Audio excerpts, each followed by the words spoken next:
The first time she kissed me, it wasn't romantic, it was strategy. And the second time? Well, that one almost broke me because it felt real. I had always believed love wasn't for people like me. Not the tender, slow-burning kind that made your chest ache with want. For women like me born into small towns that never forgave a mistake and never celebrated the unusual, love was something to keep hidden, boxed away, replaced with something practical like survival. That's why when Claire Donovan, the rising star of American politics, offered me a marriage contract, I said yes. Not because I wanted to, but because I couldn't afford to say no. She needed a wife. I needed a way out.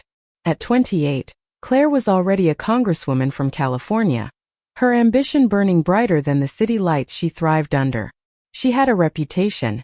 Brilliant, beautiful, ruthless.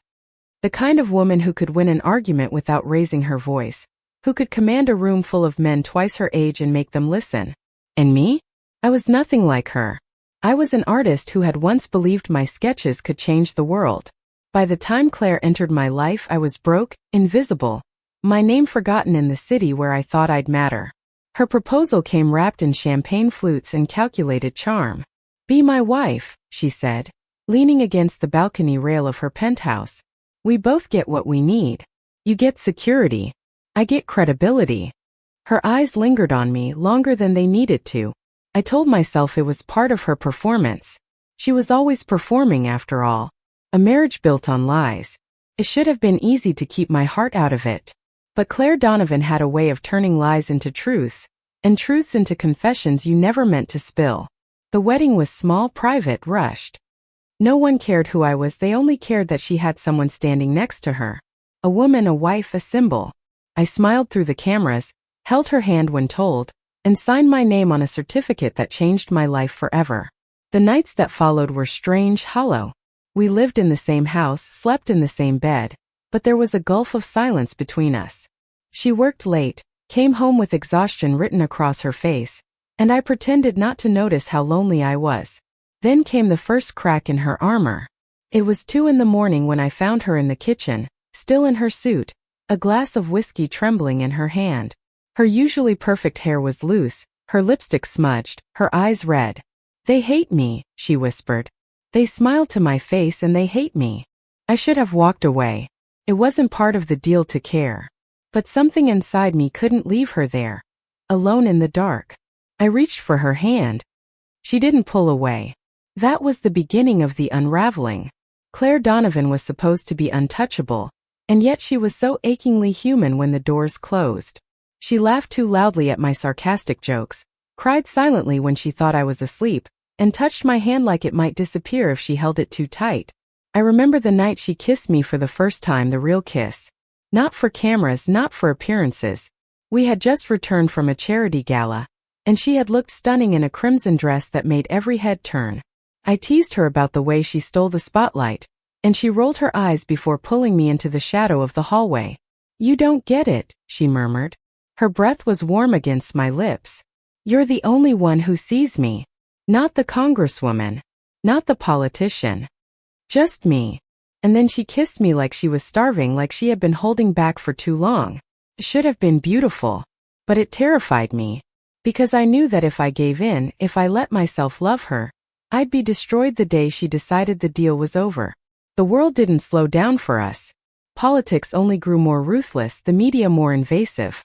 Every headline screamed about her victories, her scandals, her future in the Senate. And every time we stood together for photographs, I wondered how much of it was still a lie. But at night, when it was just the two of us, she would crawl into bed and whisper stories about her childhood. About the summer she spent on her grandmother's farm, the smell of hay and peaches in the sun. About the way she used to paint before politics consumed her. She'd fall asleep with her head on my shoulder, and I'd lie awake heart racing, wondering how something fake could feel so devastatingly real. It wasn't supposed to be like this. It was never supposed to matter. But then came the day she begged me not to leave. I had found out she had struck another deal, one that would put her closer to the Senate but farther from me. She would spend months on the road, traveling, shaking hands, smiling for cameras. She told me I wouldn't see her much, but that I had to understand. That it was for the greater good. I told her I couldn't do it anymore. That the marriage had started as a contract, And maybe it was time to end it as one. Her face crumbled in a way I had never seen. Claire Donovan, the woman who could debate a billionaire without flinching, dropped to her knees in front of me. "Please," she whispered, her voice breaking. "Don't leave me. Not you. I can lose the world, but I can't lose you." And in that moment I realized the truth that had been staring me in the face from the very beginning. Somewhere between the lies and the strategy, we had built something real. Something worth fighting for. That was only the beginning of our story. What I didn't know was that loving her would mean standing in the crossfire of everything she had built, and everything she could still lose. And maybe, just maybe, it would mean I had something to lose too. The silence in the office was unbearable. Rain lashed against the glass windows like a warning, the storm outside echoing the storm within me. Claire sat there, her shoulders rigid, her eyes begging for forgiveness, for mercy for me. But my chest was too tight, and the walls of her carefully crafted world felt like a prison closing in around us. "You can't just keep asking me to wait," I said, my voice shaking. "You can't keep promising me a future that never comes." Her jaw clenched, but her eyes shimmered with something raw. She wasn't the congresswoman then. She wasn't the rising star on every news channel. She was just Claire, the woman who stole my heart when I wasn't looking. "I don't know how to do this without you," she whispered. I wanted to scream. I wanted to tell her that I wasn't some accessory she could take to rallies, some name on a certificate she could wave like a shield. But the truth was, I didn't know how to do this without her either. The weeks that followed were brutal. Claire's campaign schedule became relentless, and the space between us grew wider. She would leave before dawn, her heels clicking across the marble floor like a countdown, and return long after midnight, smelling of rain and exhaustion. I tried to keep busy. I painted again, filling canvases with colors I hadn't touched in years. But every brushstroke felt haunted by her absence. And every time I turned on the television, there she was, smiling, confident, untouchable. To the world, she was unstoppable. To me, she was a ghost. One evening, I went to one of her rallies. She hadn't asked me to, but I needed to see her outside the walls of our house. The auditorium was packed, electric with anticipation. Claire stood at the podium, her voice steady, her words precise, every sentence drawing applause. I watched as strangers cheered for her, as they reached for her like she was theirs. And I realized with a sting of jealousy that maybe she was. But then, just for a moment, her eyes swept the crowd and landed on me. Her voice faltered, her gaze lingered, and for that heartbeat, I wasn't invisible. That night, she didn't come home until 3 in the morning. I was half asleep on the couch, the television still humming, when she walked in. Her suit jacket was wrinkled, her hair undone, but she still carried the weight of the world on her shoulders. "You were there," she said softly, setting down her keys. I nodded, too tired to lie. Her expression broke into something I rarely saw, relief. She crossed the room, sank onto the couch beside me, and without asking, rested her head in my lap. "I can't breathe without you," she murmured, her voice thick with exhaustion. "I thought I could handle all of this on my own, but I can't. Don't give up on me yet." My fingers threaded through her hair before I could stop myself. I hated her for needing me only when the cameras were gone, but I loved her for admitting it. And love, I was learning, was both the sharpest blade and the deepest wound. The cracks kept widening. The media began to circle, whispering about her perfect marriage, with increasing curiosity. Reporters wanted interviews, photo ops, details about our life together. I felt like a character in a play I never auditioned for. Every time I smiled for the cameras, I felt another piece of myself erode. But what truly broke me was the day I overheard one of her advisors. "She's too soft when her wife is around," the man said. "It makes her look weak. Tell her to leave the girl at home." The girl. I wanted to storm into that office to tell them I was not some disposable prop. But when Claire walked out minutes later, her face pale and strained, I knew she had already heard. She didn't say anything that night. Neither did I. But the silence between us was loud enough to drown me. Weeks turned into months, and the campaign consumed everything. There were nights she came home drunk, too tired to make it up the stairs. I would find her in the foyer, her shoes still on, her phone buzzing with unanswered calls. And yet, every time she reached for me, I let her. I let her crawl into bed and hold me like I was the only real thing in her world. I let her kiss me like she was apologizing without words. I let her whisper promises she couldn't keep. Because for all the hurt, all the lies, all the chaos, when Claire Donovan looked at me, I felt seen. The breaking point came on a cold December night. We were supposed to attend a gala together, the kind that would make headlines the next morning. Claire was in her element, dazzling the donors, charming the press. And me? I was the ornament on her arm. But then I saw her hand brushing against a senator's in a way that looked too familiar, her smile lingering too long. The cameras didn't catch it, but I did. When we got home, I exploded. Do you have any idea what it feels like to be invisible in my own marriage? I shouted. To watch you give pieces of yourself away to everyone but me? Her eyes flashed with anger. This is politics. It's not personal. Not personal? My voice cracked. You're my wife, Claire. And sometimes I don't even know if you remember that. She flinched as if my words had struck harder than any headline ever could. For the first time, she had no comeback, no defense. Just silence. That night I packed a bag. I stood in the doorway of our bedroom, my suitcase heavy in my hand, my heart heavier still. Claire sat on the edge of the bed, her face buried in her hands. Please, she said, her voice breaking. Don't go. I don't know how to do this without you. I wanted to say yes. I wanted to throw the bag down and run into her arms. But love wasn't enough if it only thrived in the shadows. I don't know how to do this with you, I whispered. And then I walked out. I didn't get far. 3 days later, she showed up at the tiny apartment I had rented on the other side of the city. No security detail, no polished mask. Just Claire, drenched in rain, her eyes swollen from crying. She dropped to her knees on my doorstep, just like she had in her office weeks before. I'll give it all up, she choked. The campaign, the Senate, the ambition, everything. Just don't make me live without you. The sight of her like that shattered me. The woman the world called unbreakable, undone by me. And in that moment I realized that maybe love wasn't about perfection. Maybe it was about staying even when it was hard. Maybe it was about choosing each other over and over again even when the world demanded otherwise. So I chose her. That choice would cost me more than I could imagine. Because love, as I was about to learn, doesn't shield you from the fire. Sometimes it throws you straight into it. The tabloids smelled blood before I did. The morning after Claire appeared on my doorstep, headlines exploded. Congresswoman Donovan missing from campaign trail, rumors swirl of marital rift. Paparazzi camped outside the apartment building, their lenses pointed at every window like rifles. Neighbors whispered. Reporters shouted questions. The story was no longer about her policies but about us. She stayed inside with me, away from the flashing cameras and relentless questions. For the first time in months, it felt like she belonged to me alone. No podium, no rallies, no donors, just Claire curled up on my couch in sweatpants, her hair tied in a messy knot, eating cereal like a college student hiding from finals. It should have been comforting.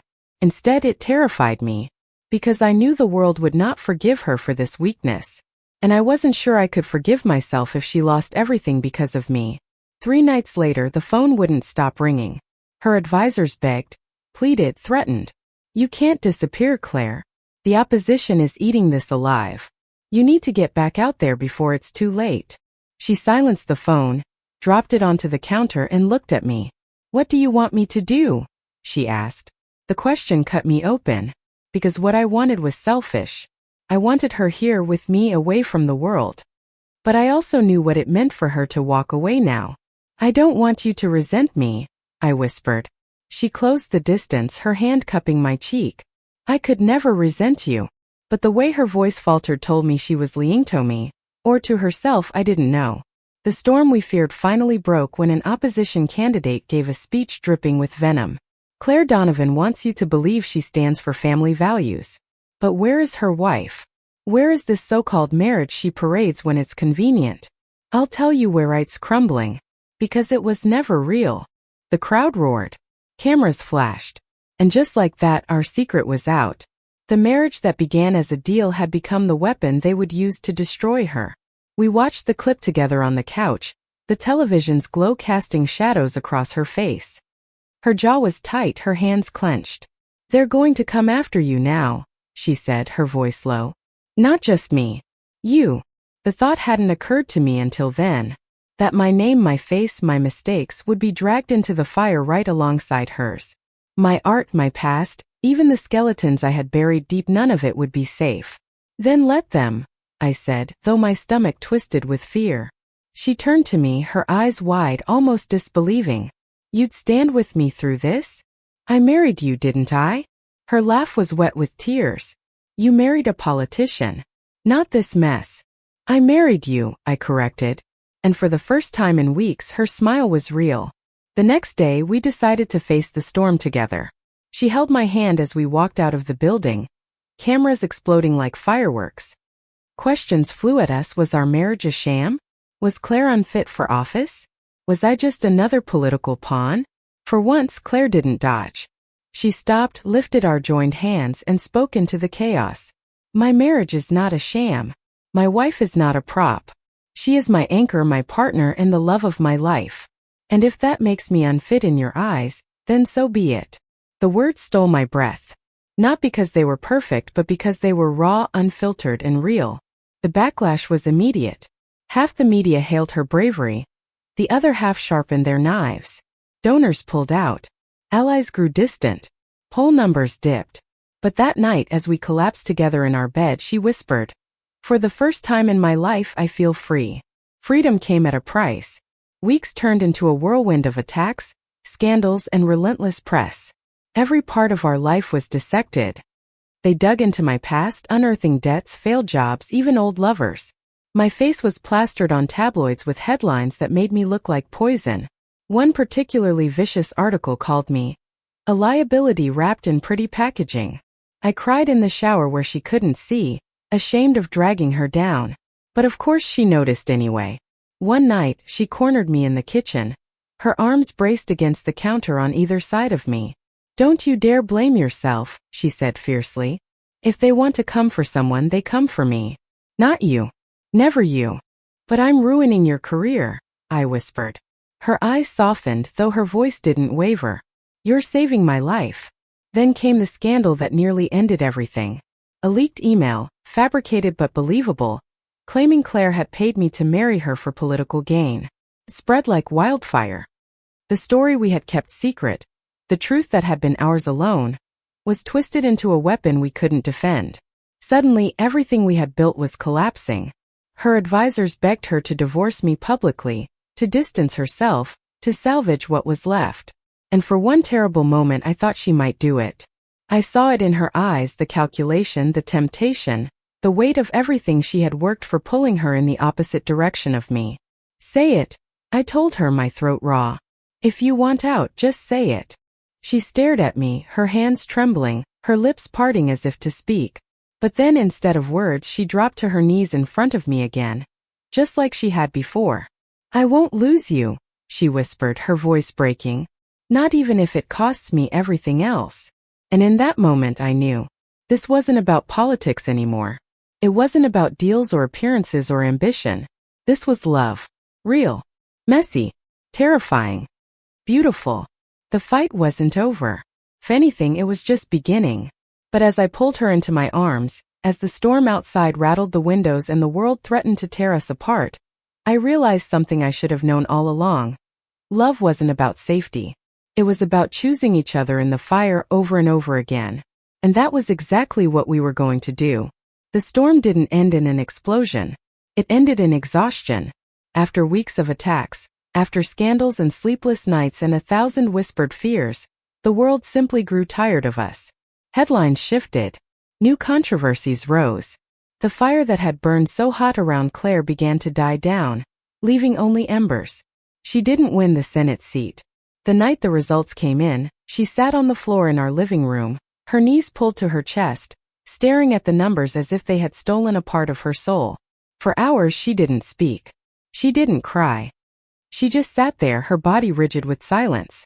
I sat beside her, close enough that our shoulders touched. Finally, when the clock struck 2 in the morning, she whispered, "It's over." "No," I said, slipping my hand into hers. "It's just beginning." The weeks that followed were quiet in a way that scared both of us. For the first time in years, Claire had no schedule, no speeches, no cameras. She woke late, wandered around the house like a woman learning how to live again. Sometimes I caught her staring out the window, her face unreadable, as if she didn't know who she was without the fight. One evening I found her in my studio. She was standing in front of one of my unfinished canvases, her arms crossed, her brow furrowed. "You used to paint me," she said softly. I froze, the brush in my hand hovering above the canvas. "You don't anymore." Her words weren't an accusation. They were a confession. Slowly I set the brush down. I stopped because I didn't know which version of you I'd get. The politician? The woman falling apart at 2 a.m.? The one who begged me not to leave? Her lips trembled. "And now," I said, meeting her gaze, "I just see you." She crossed the room, took my hand and placed it over her heart. "Then paint this. The one who's yours." Healing wasn't dramatic. It wasn't cinematic. It was in the small things. It was in the morning she made me coffee before I woke up, the smell filling the house. It was in the afternoons we spent in the garden, our hands dirty with soil, laughter spilling between us. It was in the nights she read old novels out loud, her voice soft, her head resting on my shoulder. The world outside kept moving, but we had carved out something untouched, something ours. Months passed. Claire started teaching part-time at a community college, lecturing on political science. She came home with stories of wide-eyed students, their notebooks filled with questions, their futures still unwritten. It wasn't the Senate, but it was real. And in some ways it was better. One night after a long day, she came home with chalk still on her hands and said, "They ask me how to change the world. I tell them you start small. With honesty. With kindness. With love." She smiled at me then, her eyes soft, her face free of the armor she once wore. "You're the reason I believe that." I didn't expect her to propose again. It happened on an ordinary Saturday. We were at the farmer's market, the air filled with the smell of fresh bread and flowers. She pulled me aside, her hand trembling as she slipped a small velvet box from her pocket. "We started this as a deal," she said, her voice unsteady. "But I don't want a contract anymore. I want a choice. And I want to choose you every day for the rest of my life. Will you let me?" Tears blurred my vision as I opened the box to find a simple gold band inside. No diamonds, no extravagance. Just something honest like her words. "Yes," I whispered, throwing my arms around her. 1,000 times yes. The crowd around us clapped, but I didn't hear them. All I felt was her heartbeat against mine. The second wedding was nothing like the first. No cameras. No reporters. Just a handful of friends, a quiet garden, the smell of roses in the air. She wore a simple cream dress. I wore soft blue. We exchanged vows we had written ourselves, words that weren't rehearsed or calculated, but born from the fire we had survived. When she slid the ring onto my finger, her hands shook. "I once begged you not to leave me," she said, her voice breaking. "And today I beg you again, not because I'm afraid, but because I love you. Stay with me. Grow old with me. Laugh with me. Fight with me. Choose me." I cupped her face, tears streaking both our cheeks. "I've already chosen you. And I'll keep choosing you for as long as I breathe." We kissed under the open sky, the applause of friends carrying around us, and for the first time it didn't feel like performance. It felt like forever. Years later, people would still ask me what it was like to be married to Claire Donovan, the politician who almost made it to the Senate. They expected stories of power, of influence, of secrets whispered in the dark halls of government. But that's not the story I tell.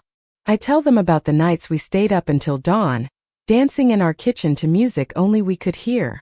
I tell them about the mornings we walked barefoot in the grass, hand in hand, laughing at nothing at all. I tell them about the way she looked at Minute like I was her wife, not like I was her shield, but like I was her home. Because in the end, that's what we were to each other. Home. And if you ask me now what I remember most, the politics, the scandals, the storms, none of it matters. What matters is this. Once upon a time, a marriage began as a lie. But somewhere between the whispers and the chaos, it became the truest thing we ever knew. And it saved us both. Thank you for listening. Like and subscribe to get notifications about next videos.